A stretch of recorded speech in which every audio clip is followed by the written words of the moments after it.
So I am Brittany Fox. I am the co-founder of Focus GTS, which is a specialty staffing company here in Miami, and we focus on niche areas of technology, and one of them is data science. We also do analytics, BI, and digital marketing technology.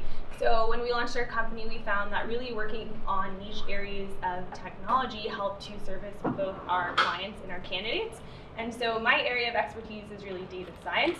Don't come from a technical background or anything, but these are the only candidates that I work with and the only managers that I work with, so I understand what everyone's looking for and how to communicate and really to pass that interview. So my name is Katie Darren. I work with Brittany, and I specialize in permanent placement for data scientists, which is really exciting. My background prior to this, I was an executive recruiter and a manager, so I've conducted over 1,000 face-to-face interviews. So I have a lot of insight as far as like what managers are looking for on that end. So with that being said, we're excited to speak tonight, so thank you guys for having us, and we will get started. So we have a fun little video for you guys to show you how it all began.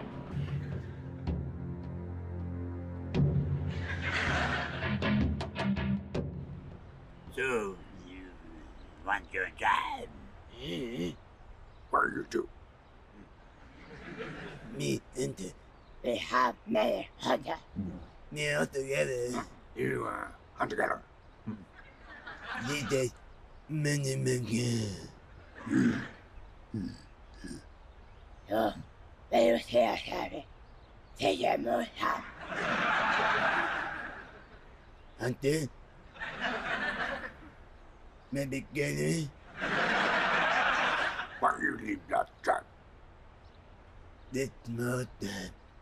Me make the jump bigger. How long you with that job? 10 months. 10 months? Me hear you leave after 2 months. Me hear you leave and go travel around playing with friends. Me too. Me don't try to chase for time. Me just want to play. Me got just system.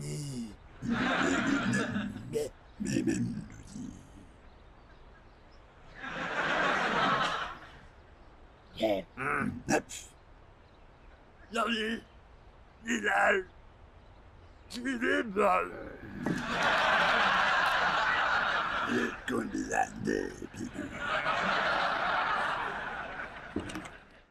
thought we'd start with a little history of where the interview process came from. But back in the way long ago, how the interview process worked is that essentially people did what they were born into, right? So if your family was a gatherer, then you were a gatherer, right? So if your family was a blacksmith, then you were a blacksmith. So that's just kind of how it was until.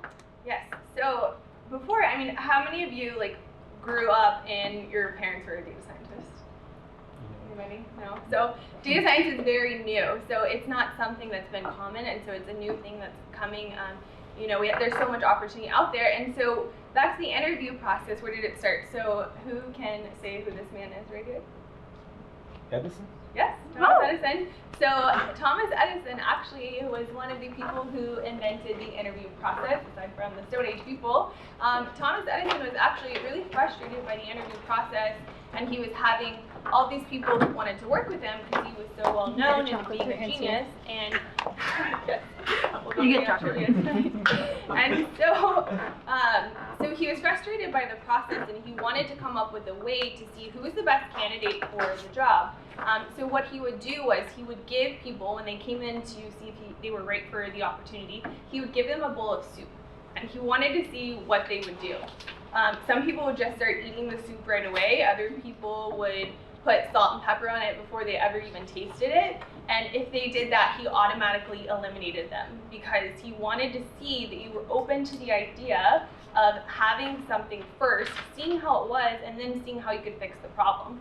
So just with that in mind, thinking about creative ways in the interview process, really is going to be what we kind of go down tonight about how the interview process and what the hiring manager is thinking during your journey. A study according to LinkedIn, in 2018, there was over 151,000 open data science positions that were not filled last year. And the major cities, no surprise, is San Francisco, New York, and LA, were the majority of where these open positions had lack of talent. And really, it just shows us that there's so much opportunity in the data science space. I mean, I'm sure you've all heard how Harvard named it the sexiest job 5 years in a row. So everyone is talking about becoming a data scientist. It's really exciting to see a group like this in Miami and it growing and having so many people come. So it's really the prime time, and with schools starting to add more and more data science and analytics studies, the possibilities are really starting to get exciting. So I want to talk a little bit about the Florida market. So that's a little bit across the country. So in Florida, I'm sure you've seen, how many of you have tried to look for a data science job in the room? About half of you. So I'm sure, I don't know your experience, but being in the marketplace here and also placing talent all over the country, it's not quite as prevalent as say New York and San Francisco. So in Miami, there's definitely right now a lot of companies are starting to grow out their capabilities in data science, and they're starting to grow their teams. So for me, that says there's a lot of opportunity, but with that being said too, it's also not as advanced if you were in one of the major cities. So one thing to keep in mind, I don't know how many people are open or have this potential, but depends on what your career path is. You might want to consider other opportunities as well. But for us, Miami is really exciting because of people that are looking to come here and what people are doing in this space, even with different tools within artificial intelligence. So one thing I wanted to bring up, we kind of put here, be open opportunity. What does that mean? So the title, which we'll get into a little bit in a second too, data science, what does that mean? And a job description, when you see it on a job board, is it really a data science job position, or is it more of a BI or analytics role? So being able to really filter and see what that means, but being open to opportunities to maybe even taking a position that's not called a data scientist, but will give you that opportunity to get you to where you want to be in the long term. So don't be afraid to apply for positions. It's really a numbers game. But also with that, me and Katie were actually at the Women in Data Science event by Stanford that Catalina Ringo put on. And one of the speakers was talking about how on a job posting, if a woman read a job description and if she didn't meet 10 out of the 10 criteria, she wouldn't apply. But if a man was missing, only had one of them, he would apply. So it just like goes to show, like, apply, because you know, the job description is really, it's a wish list when it comes down to it. So don't be afraid to apply and be relentless about your career. With that. Okay, so since we are local here in Florida, so we can all understand, right? People in Florida or just all around the world, they use the term alligator and crocodile very interchangeably, right? So they just will call one without actually knowing the difference.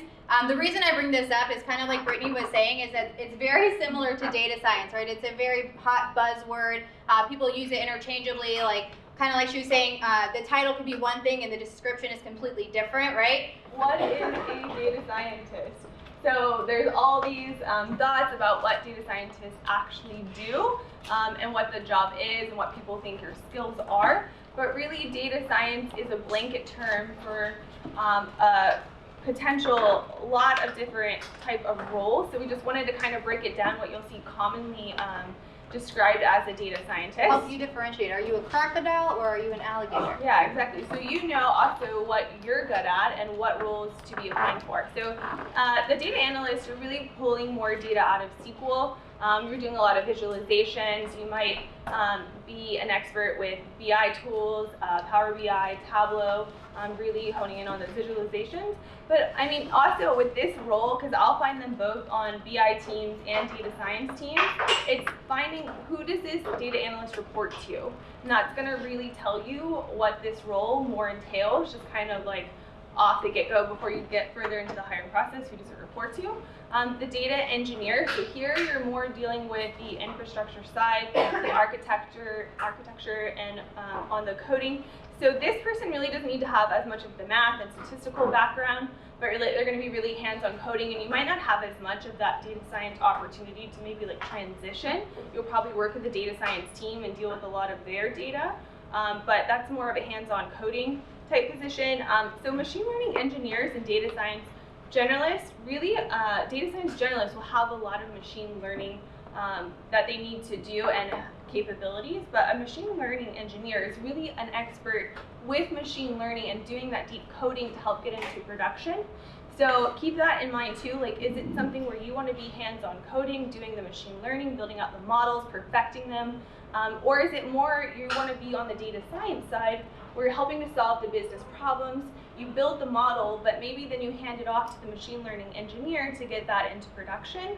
But where the data science, you're really thinking about solving business problems, which you're going to hear over and over from any hiring manager, from anybody in this space. Of data science, you're really solving problems. So keep that in mind when you are looking at the different roles. And also keep in mind the range of industry. So, you know, it is a huge growing field, right? And there's a lot of types of industries that are looking to incorporate data science into what they do. So I think it's really helpful when interviewing and trying to find like your perfect career is figuring out what do you want to be in. Do you want to be in the travel industry? Do you want to be in the pharma industry? Do you want to be in the healthcare industry? Because especially the more that you move up, if you're thinking long term, like I know we work with a lot of pharma and healthcare companies, and they do look for somebody who has a lot of experience in that field. So if you guys are starting off your career now, just think about long term where you want to be. Essentially, if you want to move into a director role, because you're going to want to get that experience now. And you can, any way that you can get in the door, right? So even if it's a contract to perm or a contract position, just something to help you build that experience in that industry is really going to benefit you long term. So just keep that, start thinking which one would, excites you. Yeah, and definitely with the pharma and healthcare and also finance and those are really industries where if you didn't start your career at the beginning, that it can be a challenge. Like right now we're dealing with a data science role in the pharma industry, and they want someone who has 5 to 10 years, and they're not willing to consider anything else. You're shaking your head, because the data is different. They want someone who's a subject matter expert with pharma data. So just keep that in mind with whatever you're trying to pursue and what industry might interest you. So where to begin your job search? So before you ever get an interview, because our topic tonight is how to ace the data science interview, you have to get an interview. So where do you start? I mean, the number one place is your resume. So we're going to do a quick kind of rundown on what we see typically on resumes that really stand out, and that'll get you that interview.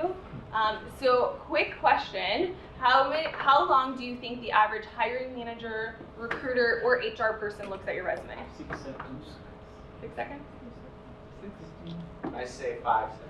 All right, like price break. It is 6 seconds. All right. Sorry, so it's a question. So a lot of the companies, they use machines, right, to basically filter some of the resumes, right? Definitely dive into that. Not even have it, right? So sometimes the manager doesn't even know the resume. Yeah, totally. Yeah, there's this system called the black box now where if your resume doesn't have enough, like let's say if it didn't have machine learning listed 10 times, you're automatically disqualified because they don't think you have the capability to do a machine learning job. So it's really, I did a talk on hacking HR about how artificial intelligence is going to affect the hiring process. And one thing with technology, it'll help with the automation, but you'll never be able to take that human error or human effect out of it to be able to look at the resume, to make a judgment more human than the technology where it's dealing with like coding and numbers, where we're people, we can make emotional decisions. Right now, who knows what AI will do in the future, but as of right now, being able to look at that resume and to make a different type of judgment. So we wanted to give you a couple examples of what resumes good and bad. So this is one, I'm sure you can all see it. It is a lot of words, and you have 6 seconds to stand out. And when I just see a bunch of words, my eyes automatically almost glaze over already. Like I don't even know where to look. My eyes have no direction of where to go on this resume. This one is definitely more visually pleasing. So when you look at this one, you can kind of see that your technical skills are highlighted right away. So if I'm looking for a technical person, that's exactly where my eyes go, and I'm like, do they have the skills for the job that I'm looking to hire for? And so I automatically sort through that, and I'll read the highlights of the title, what they've been doing, associate director, data science and analytics. Okay, so he's a leader in the space, he's been a manager. So we marked out the company because this is like real candidates. And so we marked out the company, but I look at the company, where is he being a leader in the space, or she, and how long have they been in that position, so I can tell, are they job hopping, so I can really pick up a lot of things pretty quick on this resume. This one here, so it's a little bit more cluttered, but what I do like about it is I can see what I like about this candidate very quickly. Like they put in bold key skills that I would want to know as a hiring manager or someone looking for a technical position.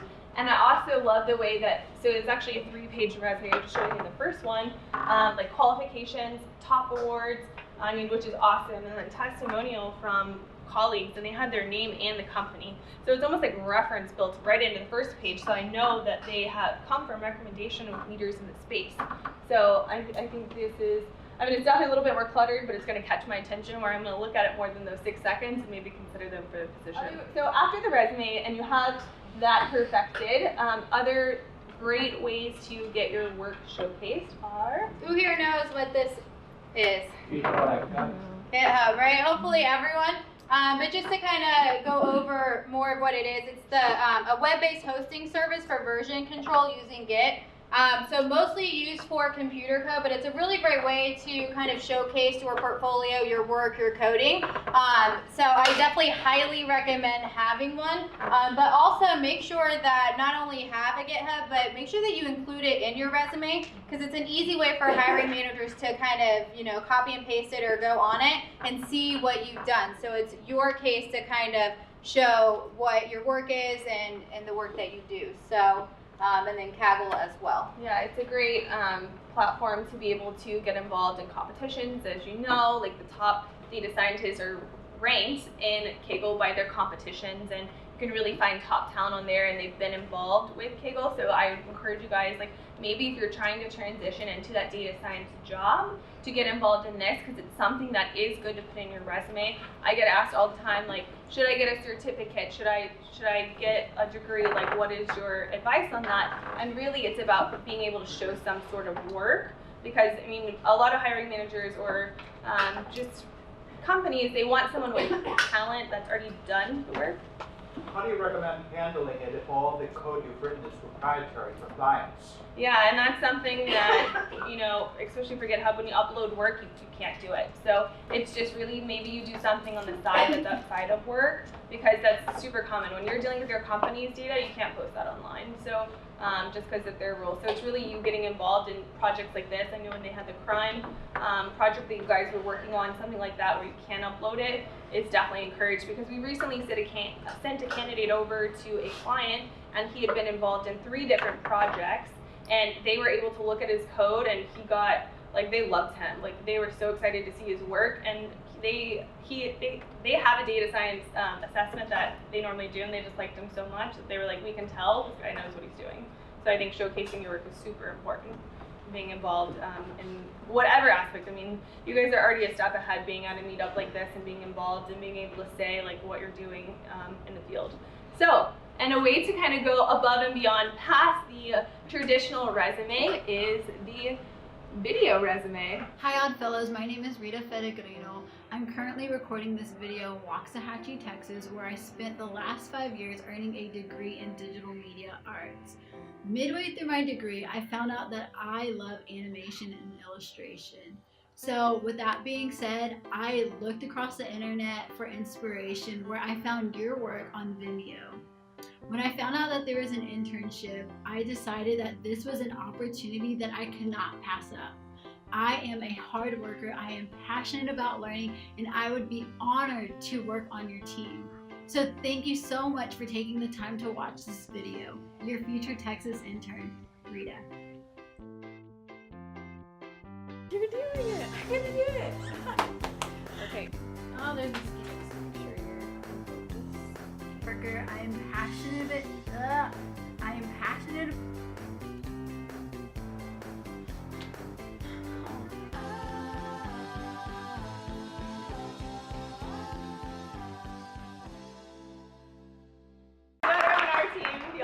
Didn't get her, but we got it.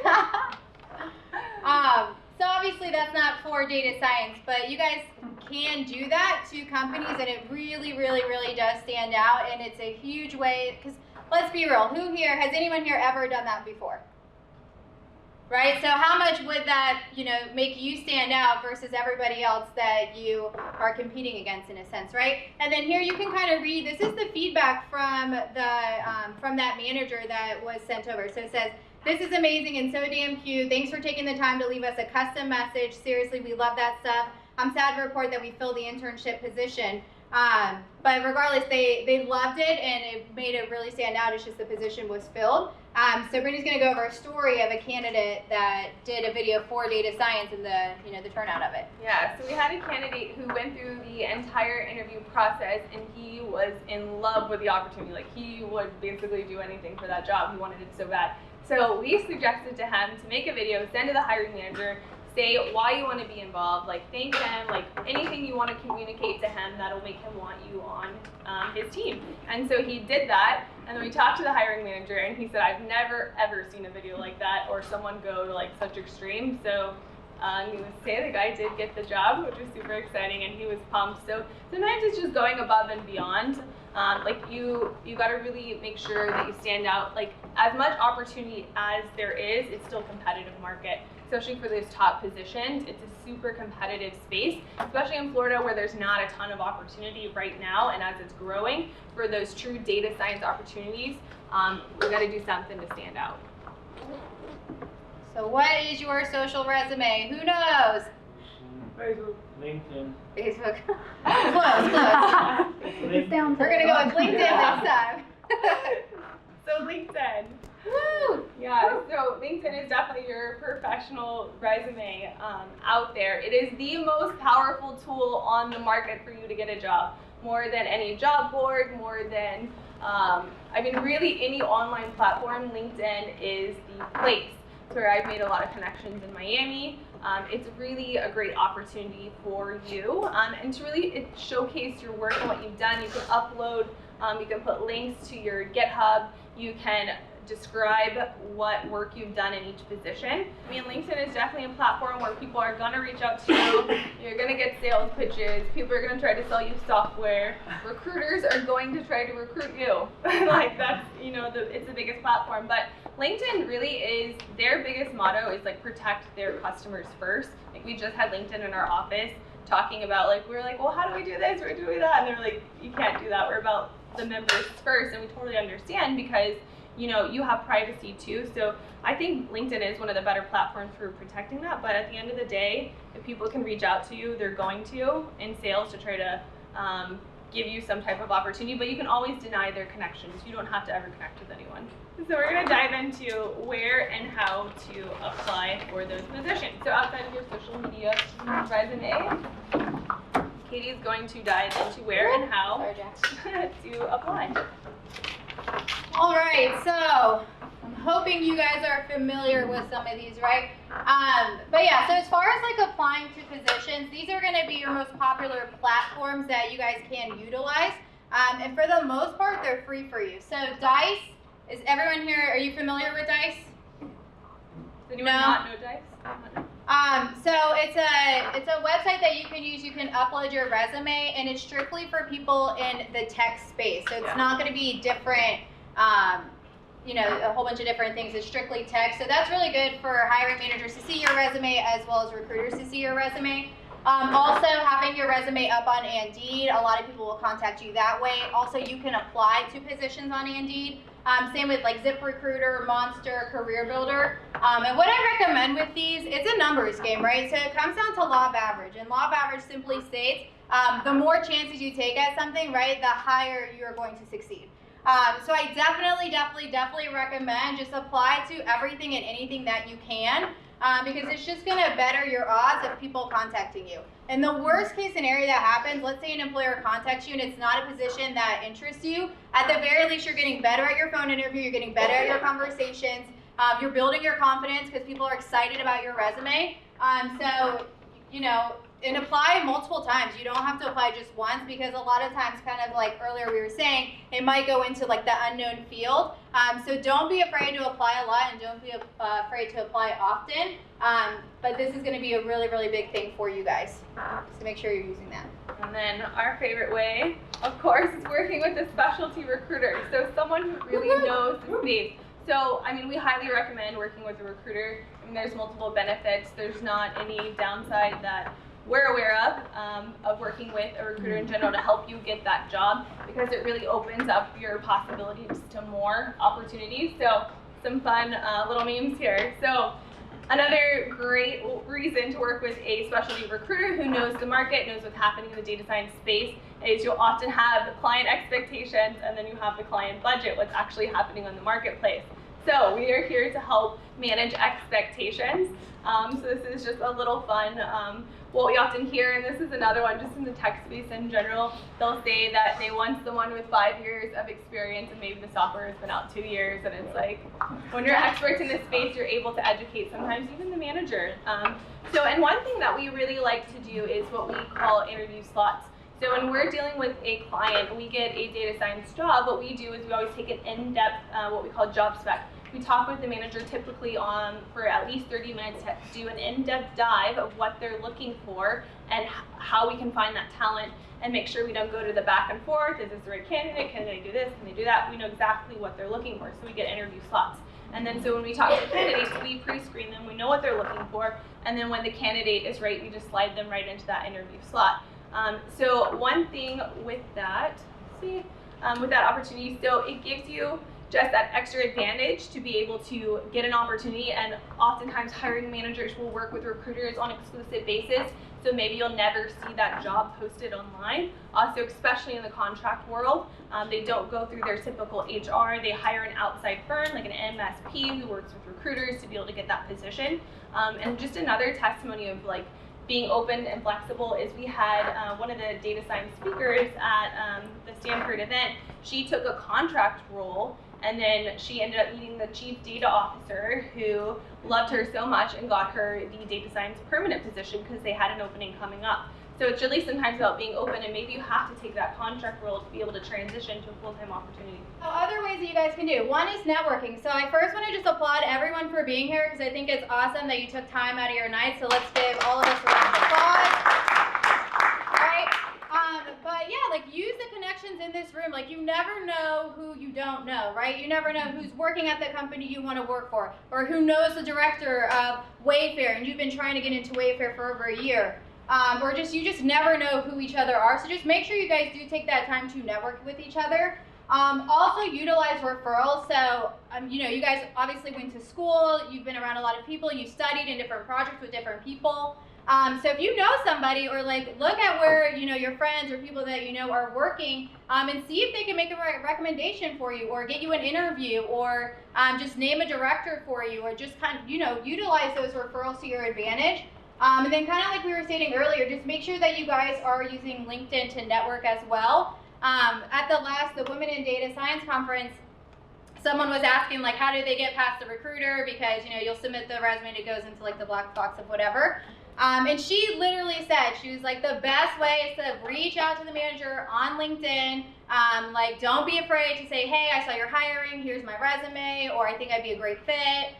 Or just like really go above and beyond, but it's an amazing tool. I mean, think about like 20 years ago, we didn't have access to the social media. You guys can literally go on, see the hiring manager's LinkedIn profile, send them your information, and boom, you're in front of them, right? So make sure that you guys are taking advantage of these platforms. They are to help you, and I think in this day and age, like you have all the tools, so it's up to you guys to decide, once again, how serious you're gonna be about, finding your opportunity. So now you've landed the interview, you've secured that job. We want to go through a couple of general preps real quick. So being prepared. This kind of goes back to knowing the team, the company. I can't tell you how important this is, because especially in data science work and the work that you're doing, they want to know, why are you interested in working at their company? Why are you interested in working at that team? Why are you interested in solving their problems? So, and oftentimes people do a quick Google search, they'll get a little bit of information and they'll use that. Well, that's what most people are doing. You should really take an in-depth understanding, read articles about what they're doing in the space, in the field, what have they done in the work, and really understand what they're trying to accomplish as a company.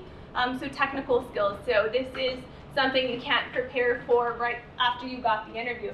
This is something that you need to be practicing before you get the interview and before anything ever happens.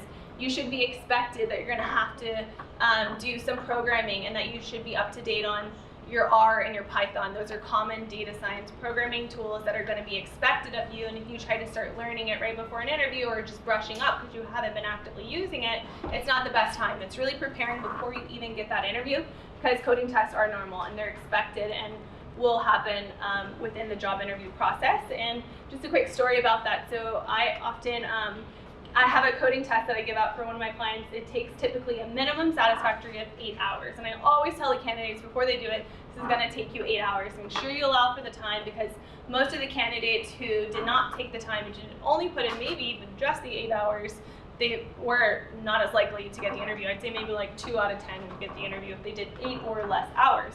So I had a candidate who had already, the hiring manager had seen the resume, got the coding test, he did less than the 8 hours, and he had already seen his resume, he was impressed by his background, he was like, okay, I'm still gonna interview him, even though like this and this wasn't correct on the assessment, or he didn't really explain his work, and you could see it was a little sloppy. So he was like, but I'll still have the conversation. Had the conversation, had another interview, and also gave him the opportunity to redo the coding test. He redid the coding test, he did really well on it, and then it came down to the time where they were thinking about making him an offer between him and another candidate. And the hiring manager told me that he couldn't make him an offer because he couldn't get past the first time, that he did not put in the effort and the time, and he couldn't help but think that he might do that on his team eventually, and that this is how he might do work and take it serious the first time. So it's really executing and delivering that first time and making sure that you have the time to do that, because it is time consuming. And if you are actively getting a lot of interviews, you're going to be doing a lot of these. So make sure you manage your time during the interview process to allow for those coding tests. And then one thing, flexibility. So what does that mean? So oftentimes a hiring manager will tell us that they have Monday at 2 o'clock to interview. I get one time. I try to always get as much time and flexibility from the manager, but they're often bringing on someone because they are super busy and they have a lot of work and they're just overloaded. So sometimes we won't get that many options, and so the more flexible you are with your schedule and you can make that work, the more likely you are to get that interview, because I can tell you, if you don't take that 2 o'clock, I'm gonna get someone else to fill in that 2 o'clock, and then that puts you down the interview process pull. So the more flexible you are and willing to take that first interview, the better it puts you ahead of your competition. And for the test, just remember, how you do anything is how you do everything, right? So they... Can I ask you a question? Oh yeah. So you did the data science test, data science position test, same is software engineer test, like data structures and algorithms, or they do like some kind of spatial test for data scientists? Typically they do separate tests.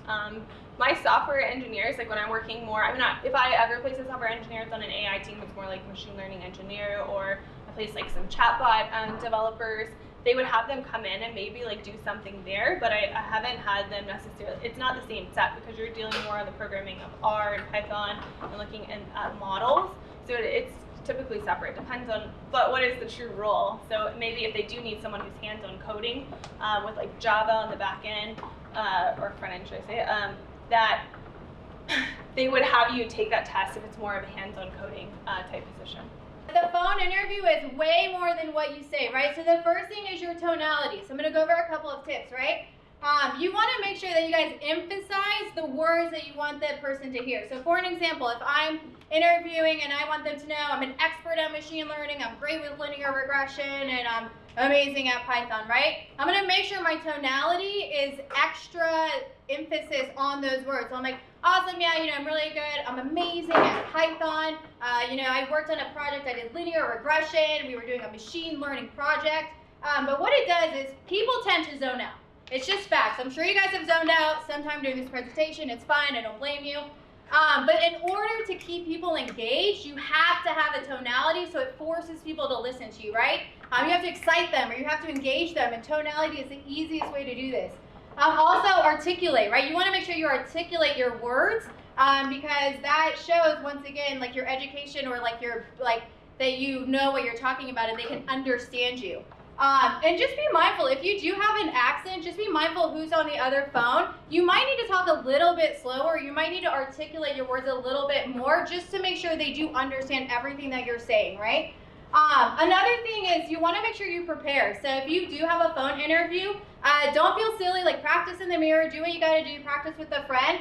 What this is going to do, it's going to avoid you talking in circles, right? If you don't prepare, people tend to have long run-on sentences. So just make sure that you do that, and also no negative vibes, right? No one wants to know about what happened at your past job, or like all the bad stuff, blah, blah, blah. Like, they don't care about that, right? They want to know what are you you going to bring to the table? How are you going to positively contribute to the company? And this is about you. This isn't about what happened in the past, right? So unless they ask, you definitely don't want to bring that up. A couple of just little tips for you guys as well. Kind of like we just said, posture is super important. So just even right now, if you are having a phone interview, I recommend one of two things. Either one, be standing while you're doing it because your tonality and your confidence in your voice will sound better. If not, just sitting up straight. Like if you're slouching, people can feel that, right? You seem disengaged, you seem like you don't care, and it's not important. And they can see that over the phone. So if you think they can't feel it, they can feel it, right? Versus somebody who's sitting up straight, they're like, yes, you know, they're engaged, they're focused, they're not distracted, they're not on their phones. People can sense that over the phone. So treat a phone interview like a face-to-face interview. I know this sounds really weird. Sometimes I even look at their LinkedIn picture and I pretend like I'm talking to them because it keeps me super engaged, right? Or I'll be looking at their resume because it keeps me engaged in the conversation versus, once again, zoning out because we are humans. So just keep that in mind. Also, be enthusiastic on the phone, be friendly. You don't want to be monotone or too dry because, once again, what's going to happen? They're going to zone out. Yeah, great job. And then just overall, just be confident, and confidence comes with practice. So just make sure that you guys are practicing, and you will land your phone interview. And so, this leads us into, can you hear me now? When you do get that phone interview, you work so hard, you built that beautiful resume that was visually pleasing with outstanding words that stood out, and you got the recruiter or the hiring manager's attention. So, when you get that phone interview, make sure that you're in a good spot to speak. How many of you think it's a good idea to take a phone interview in Miami while driving? No one, but yet it happens all the time. I can't tell you how many candidates I've had take an interview while driving, especially in Miami. Like, out of all the friendly cities, not Miami, like, don't do it. So make sure you're in a good spot to speak. Make sure that also that your dog is put away, that your kids are not going to come in there and be distracted. This also is a very common thing that happens, and it just shows the manager that you weren't serious about being in a spot to take their interview. So it just comes across in not a professional way, and that could lose you that opportunity that you had all the skills to be able to deliver on. So just make sure that you are in a good spot to speak. So there is a study by a top executive at Google that interviewed candidates, and he wanted to see why was he rejecting certain candidates. So he did a study, and out of all the candidates that he rejected, there was one common thing that happened on the interview every single time.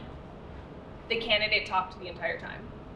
Now, you are selling yourself and you're showing off all your abilities, and you want to have that confidence and be able to talk, but at the end of the day, you got to understand what the hiring manager expects you to do. And if you weren't able to listen and to hear what they're doing and be excited to ask questions too about the project and the work, it's going to disengage the manager, even if it's on a sub-level way. So yeah, so just make sure that you're conscious and you're asking questions, and you're listening, and you're not just selling yourself, but you're truly understanding their problems and what you're coming in there to do. Now you've landed your in-person interview. Go into what to wear. Please don't wear this. It would make you stand out though, right? I mean, they would definitely remember you. It is a power pose, yes, but the outfit is a little bit questionable. So just to kind of go over the basics. So for women, this is a really good example of what to wear. A study shows that somebody will judge you off the bat in less than 1 second, right? So the easiest way to eliminate that or to make it a better appearance is just to be the way that you're dressed, right? So just make sure that you just look put together. Like that is really the main focus here, right? So for women, these are a couple of great examples. You definitely don't want to wear jeans, right? You don't want to wear flip-flops. You want to make sure your hair and makeup is done. You want to make sure that you don't wear anything too provocative. It is a professional interview. I've seen some very, very, very, very, very interesting things in the past.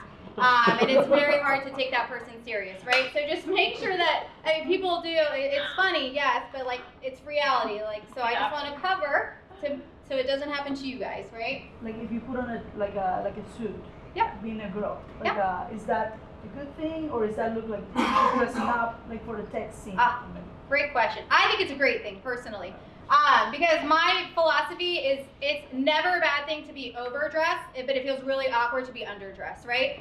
If you wear a suit to an interview, nobody is ever going to view that as a negative, ever. even in the tech space, unless you get information beforehand that everyone is wearing jeans and they tell you to show up in jeans. But again, it's showing that you didn't assume, because you're not Steve Jobs yet. Like, you can't show up in jeans, you haven't earned that right. You have to get that position to earn that right. So you want to show off your best self and show up in the most confident way. Yeah, I mean, if you're unsure and if it is that super startup tech vibe where you've seen the photos of everyone there, it would never hurt to ask before too, so you don't feel out of place. But especially if it is a corporate, any type of corporate company, whether they're super tech or not, it's assumed to show up in a professional environment. And I even heard I had a candidate show up at, it was a corporate company, tech-based, so their startup vibe, like feel, and she had the most amazing skills to do the job. And the hiring manager told me that she just was not professional in her wardrobe. And I was like, what? I was like, she is the most qualified candidate, like communication, she had all of the technical skills, she had the leadership, but because of something she showed up in, just didn't, and it might be something that could have been confusing. Maybe she thought it was that vibe, but if she just would have gone or found out that information beforehand. So if in doubt, ask, but if in real doubt you can't find out, show up professionally. Yeah, because you can always take your suit jacket off and that instantly dresses down the outfit. So if you do, like, you know, if you're in that situation, I mean, slacks and a nice shirt is always going to be a good thing. And then just bring a jacket just in case. So if you feel like you want to put it on, you can. And if you feel like you just want to hold it or whatever, then you can do that as well. But it kind of gives some flexibility as far as how up or down to be. For questions.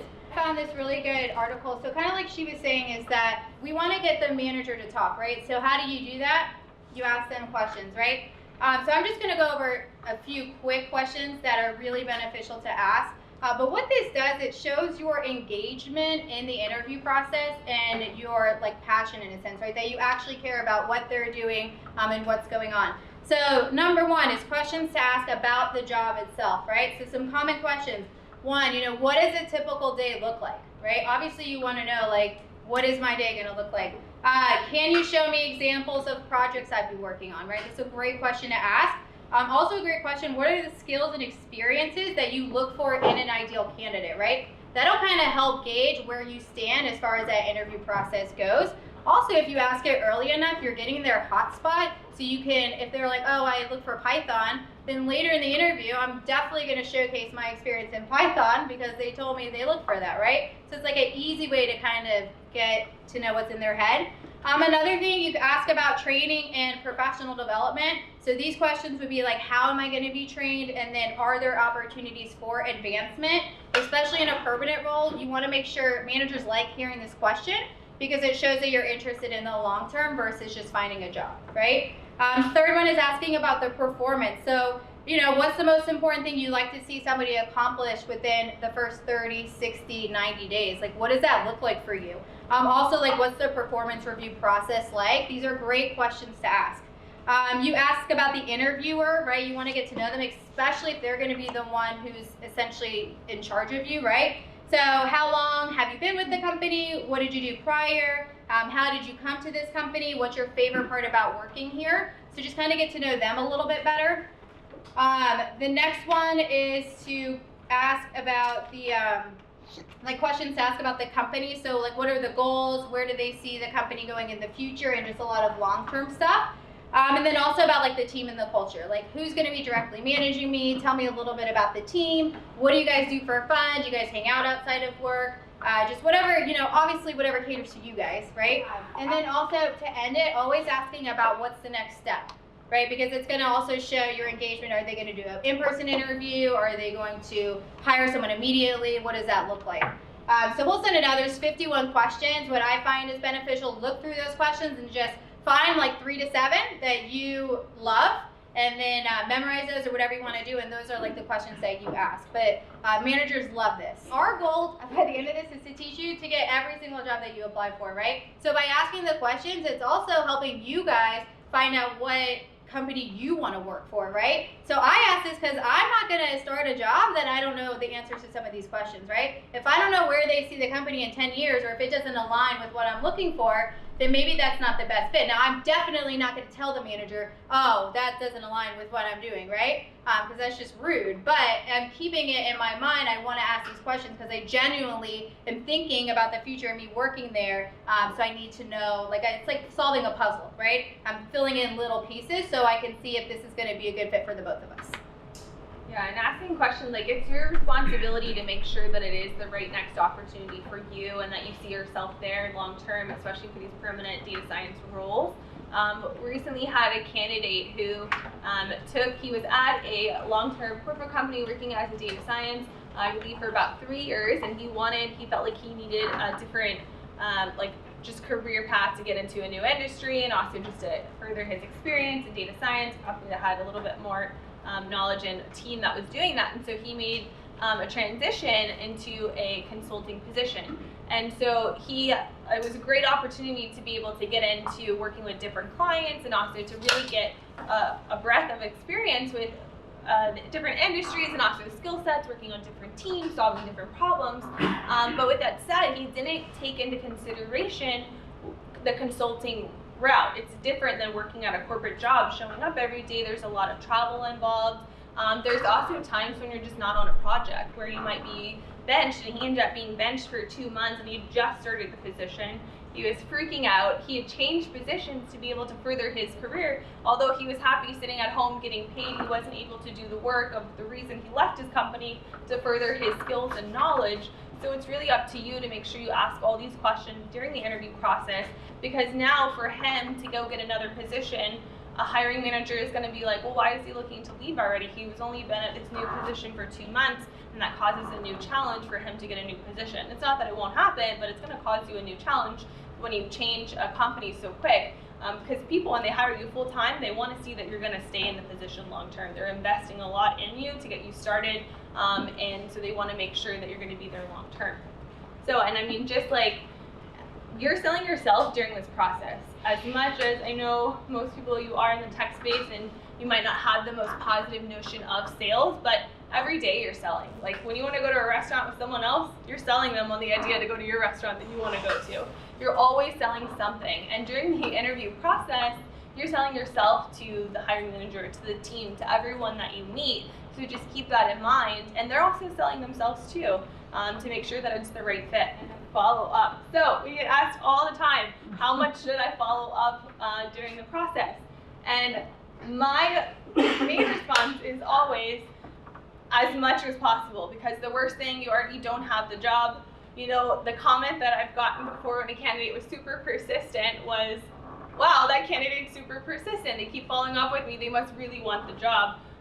So it really just shows your interest, and maybe you're not going to get that position, but the manager is going to continue to think about you and that you were thorough and that you were someone who was persistent, and that's what you need in a data scientist. You need someone who's persistent. You know, it's a hard position. You're solving difficult problems, so they want to see that someone's up to that challenge, and I think that this just helps showcase that. If there's like one thing that I could say to like take away from today, I think there's a lot of valuable information here, but I do kind of want to like really harp on the fact that you guys, you need to know sales, right? And so what I mean by that is kind of like Brittany was saying, you're constantly selling yourself. So just think about everybody in this room and how many candidates there are, right? You have to be able to communicate, which is sales, right? Why you are the best fit for that company. Right, you are competing against everyone in this room, and everyone is amazing, and everyone might have an awesome resume, but what makes you stand out against the person sitting right next to you, right? You have to know how to sell yourself, you have to know how to sell your experience, you have to know how to sell your value, right? I highly, highly, highly recommend reading a sales book.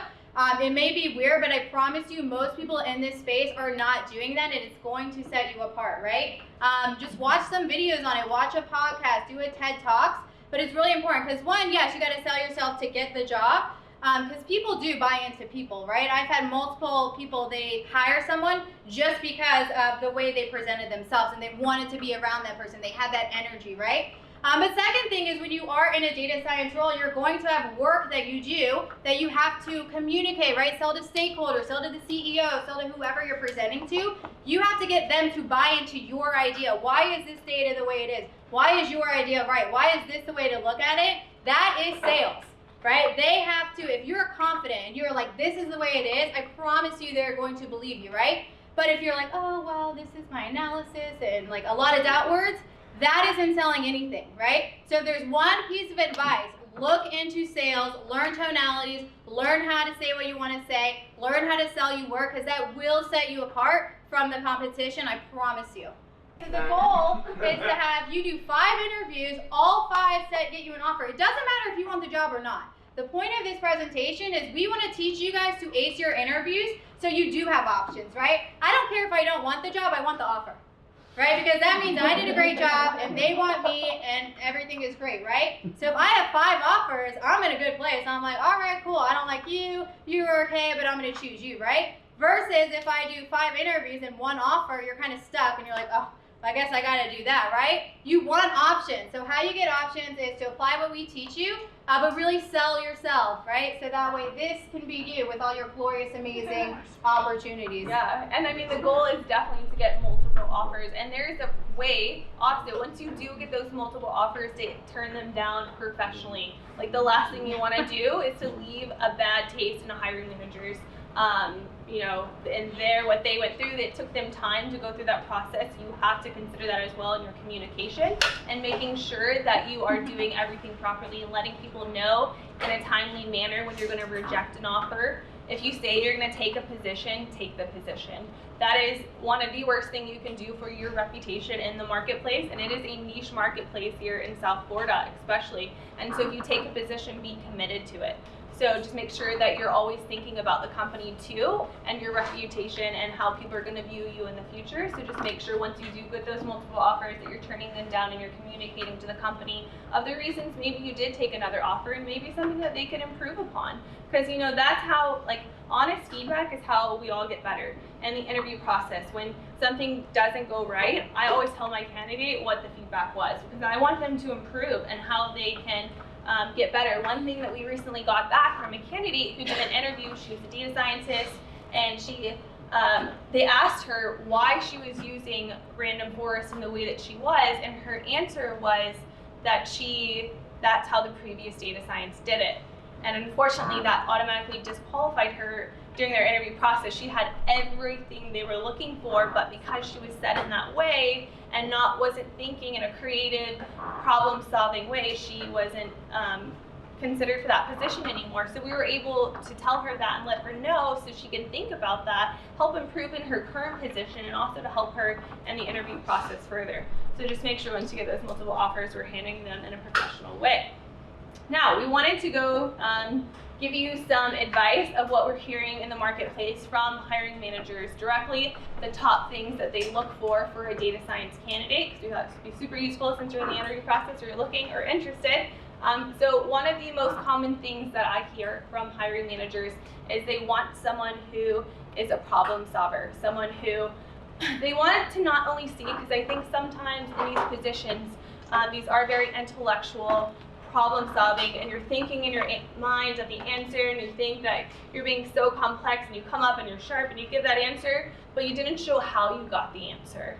You got the answer, right? But the manager wants to know, what was your thought process? How did you go about solving that problem in your head? Or maybe you even break it down. Like in this type of industry, you can totally use the whiteboard, you can totally break out the pen and paper. Like to show how your mind works is super important in this space. So that's something that we hear all the time. Also, this is, very common, everyone says it, they want culture fit. But what does that mean? Most of these data science teams, especially in Florida, they're under the size of 10. I would say most of them are under the size of 4 that are working together in an actual group. So bringing someone on can affect the team so much. And I know we're a company of 8. When we bring in someone, it affects our culture for the good or bad. So it's very important to the person that they bring on that it's right for their team. They want that human-to-human connection. They want to know that they're going to be able to relate to you. Now, that's not something you can change about your personality, but maybe you want to diagnose that too. Are these people that, is going to be the right fit, that I'm going to show up, that I'm going to enjoy my work and having that day-to-day just activity? Because, this is a very intense job sometimes, so being able to just be around the right people makes all the difference. The other thing is being able to communicate, Just being able to communicate what you are doing, right? So that's probably one of the biggest things I hear is, yeah, this person can be super technical, right? But if they can't communicate their work and they can't speak about their work and kind of explain what they're doing, it's very frustrating because, you know, that is a core asset of the position. Well, I mean, depending on the role, but for a lot of managers, that's something that they'll say, like, yeah, this person's super smart and technical, but, you know, they can't communicate it, and that's something that they need. So just keep those things in mind. Another thing that I would say that is common that we hear, especially for maybe transitioning into a data scientist position, is that hiring managers, sometimes they'll say, I look for someone with an interesting background. What does that mean? Like, so every hiring manager is different, but maybe you studied psychology. That's something that a lot of hiring managers find super interesting because it's about the human mind and how it works, and then you're looking at the data and applying the same principles. So that's something that, you know, they look for is interesting.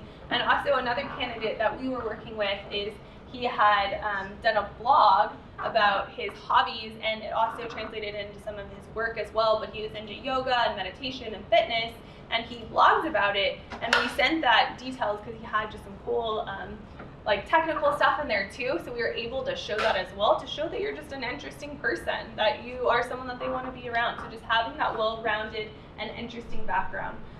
So I was actually speaking with one of my hiring managers yesterday, and I told him about this talk and what we were doing, and I was like, what would you tell the people looking for a data science position and the interview process? What would you tell them that you look for? And this is what he told me. He told me a creative mind that is really passionate about solving problems. You throw a problem at them and they are looking for solutions. They're brainstorming options. So it's really that creative mind that he's in particular looking for, and a problem solver. Because that's what you are at the end of the day. You're solving complex problems, coming up with solutions.